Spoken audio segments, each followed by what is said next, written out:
All right, let's just jump right in. We're going back to September 1939, to a single, savage night where the future of warfare smashed head-on into its bloody past.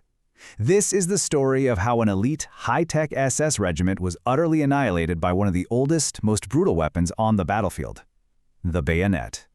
So on one side, you've got the SS-Standarte, Germany, the very symbol of Germany's shiny new war machine. And on the other, Poland's 11th Carpathian Infantry, the Iron Division.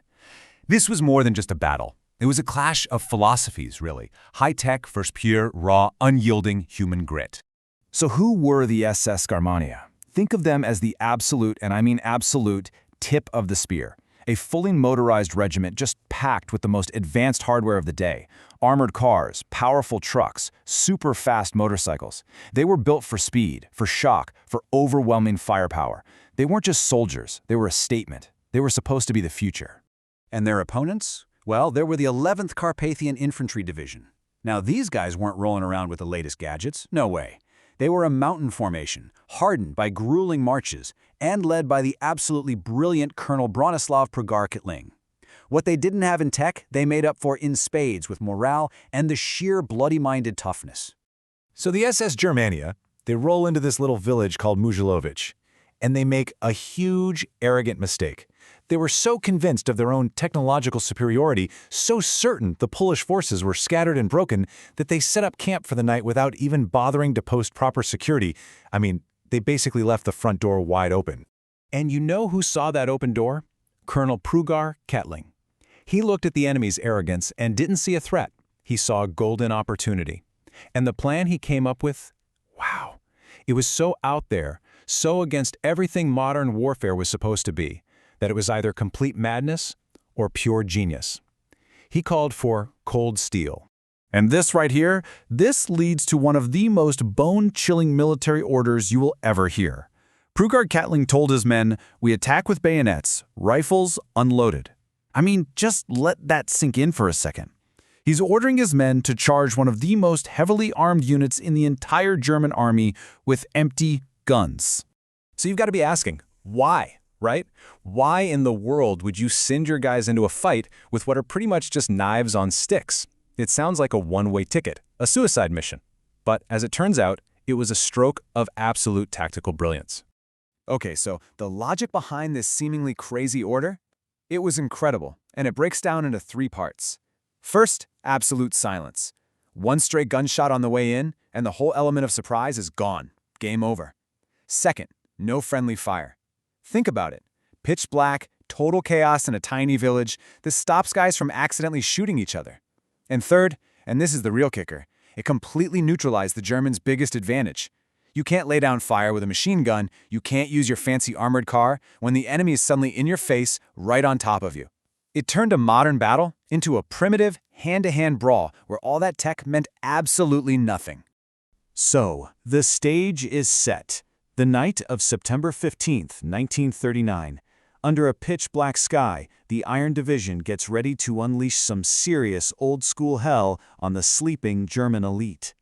You have 2 Polish regiments, the 48th and 49th, just melting into the darkness surrounding the village without making a sound.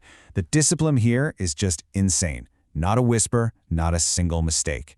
Then, at 9 p.m. sharp, the signal is given. The quiet part is over. And what came next was a slaughter, pure and simple. It was a raw, merciless charge. The Polish soldiers just flooded into the village. The elite SS weren't woken up by gunfire. They were woken up by the cold, terrifying silence of a bayonet. It was just pure, primal chaos, a massacre in the dark. There was no time to get to your trucks, no time to set up your guns. There was only time to face the steel. When the sun finally came up, the sheer scale of the Polish victory was just staggering. The pride of the SS hadn't just been beaten, it had been wiped off the map. And the amount of gear the Poles captured? It's just mind-blowing. I'm talking dozens of trucks, the entire supply line, the whole backbone of Germany's famous motorized infantry gone. Just like that. And then you've got the heavy stuff. Multiple armored cars, right? The very symbols of Germany's high-tech army, now just sitting there, silent, captured. And if that wasn't enough, they grabbed countless motorcycles and cannons. I mean, in one single brutal night, the Poles didn't just win a fight. They took an elite enemy unit and stripped it of everything that made it fast and deadly. The bottom line is just stark. The SS-Standarte Germania was so completely broken that it basically stopped existing as a combat unit. They had to be pulled from the front lines completely, just to be rebuilt from the ground up. And the humiliation? It was total. You have eyewitness accounts of these supposedly elite SS soldiers, the so-called supermen of the Third Reich, literally running for their lives in their underwear. Their commander, a guy named Karl Maria Demmelhuber, he survived, but his career was absolutely wrecked by this disaster. So why are we still talking about this one brutal night from 1939? Why does it matter? Because it is a perfect, bloody example of what you might call an analog victory in a digital war. Think about it. You have one side, the Germans, who are all about technology, firepower, speed, the digital way. And then you have the Poles, who are relying on things like raw courage, incredible discipline, and killer strategy, the analog way. Yeah, this table really sums it all up, doesn't it? The Polish strength was all human stuff: morale, discipline, cunning. Their key weapon? The bayonet.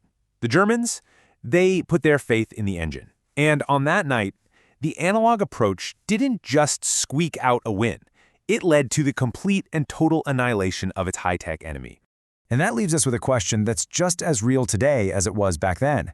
In our world of drones, cyber warfare, and AI, the Battle of Mużyłowice makes you stop and ask, when does that raw human element, that courage, that brilliant strategy, that unyielding will still manage to overcome the machine?